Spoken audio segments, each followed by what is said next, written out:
These National Guard troops are heading to highways across North Georgia. They're deploying out of a staging area incoming, and they'll be out on the roads in 6 to 8 hour shifts, even longer if needed. Right now, the roads are in really good shape, but the National Guard will be out on these roads should those conditions change.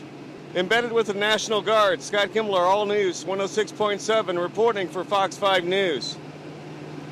When Governor Nathan Deal issued a state of emergency, the National Guard went into action. More than 500 Georgia National Guardsmen were deployed to the Atlanta area to help in emergency situations and those motorists who may be stranded and in need of help. Many of the soldiers are working 8+ hour shifts running the roadways, many doing it on very little sleep. Embedded with the National Guard, Scott Kimbler, All News 106.7 for Fox 5 News. Atlanta Police Captain Paul Garucci says that the Zone 1 area of southwest Atlanta has been particularly active this year with violent crimes. Unfortunately, there have been 4 homicides this year in close proximity to this location, and we're out here to see if we can get more information that would help us further those investigations. It gives me a great sense of hope that justice will be served. Detective Benton has been great in supporting the family and trying to make sure that she has an airtight, solid case so that the suspects won't go free. That is a sister of one of the victims. Paul Garucci says the cops will be out on horseback, on motorcycle, and on foot going door to door within a 2-mile radius of this area where we are in southwest Atlanta. Scott Kimbler, All News 106.7, reporting for Fox 5 News. Quite a show of force. All right, Scott, thanks for that. Demetrius Wright was driving on Cheshire Bridge Road on the night of March 16th. That's when police say a gray Pontiac Grand Prix pulled up beside him and opened fire.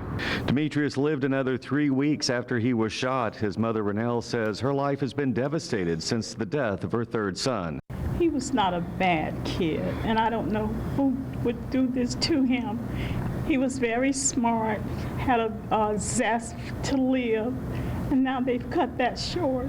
Atlanta Police Lieutenant Charles Hampton says this has been a tough case. We have nothing. We have no additional leads to follow up on right now. So it was a delayed death. So we're kind of starting behind the 8 ball. So again, we're just asking for any additional clues or any tips or anything to start coming in. Police are handing out this flyer all over town. It's offering a $2,000 reward for information in this case. They're asking you, if you know anything about what happened on Cheshire Bridge Road the night of March 16th, to please call Atlanta Police or Crime Stoppers. At Atlanta Police Headquarters, Scott Kimbler, News Radio 106.7 for Fox 5 News. Thanks, Scott.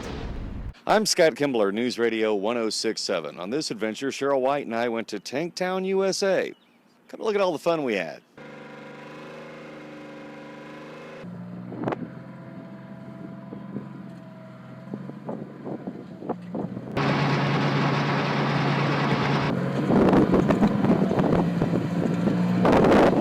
It's pretty simple. Okay. Drive this over that. Now you've kind of gotten a feel for how everything operates, and now we start the fun part, well, the really fun part. So The really important part of tank driving. yeah, the most important part. I mean, what y'all really came for is smash a car, right? So Pretty much, yes. yeah. So Let's go crush a car.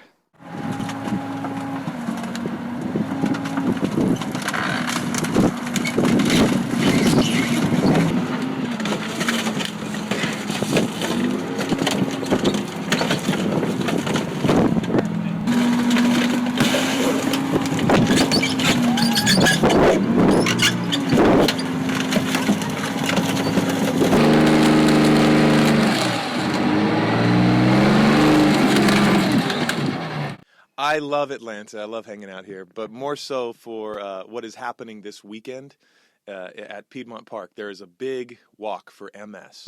The National MS Society, the chapter here, the Atlanta, Georgia chapter, is fantastic. And there's a lot of people here fighting for this movement of what's happening in the world of multiple sclerosis. And I'm passionate about this cause for so many reasons. Like Onyx to sound like. I would like it to sound like one of these Infinity cars, actually. I would hope the exhaust sounds like that. Yeah, and how does that sound? Like that. Yeah. Can you do it again? Oh. So what do you figure Kathy sounds like?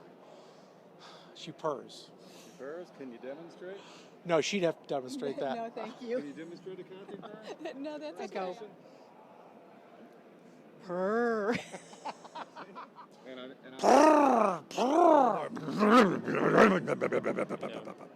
Clack, clack, clack, clack, clack, clack, clack.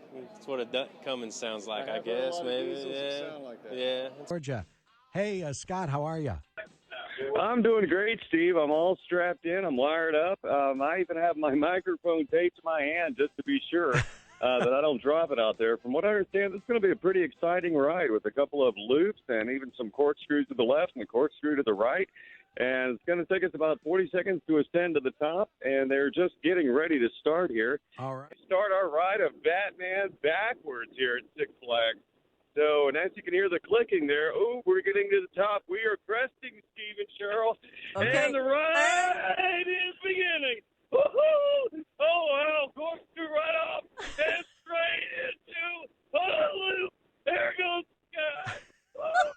Corkscrew to the left. And again. Second loop. Got that one you quick. Corkscrew to the right. It's weird, man. You can't push your feet down. They stick straight out. This thing is moving. Oh, man. Corkscrew to the left again.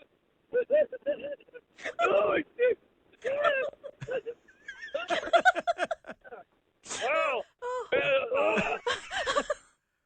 Sorry. Scott? Is it over? Yeah. It's over? You back? It's over, Steve. Very good.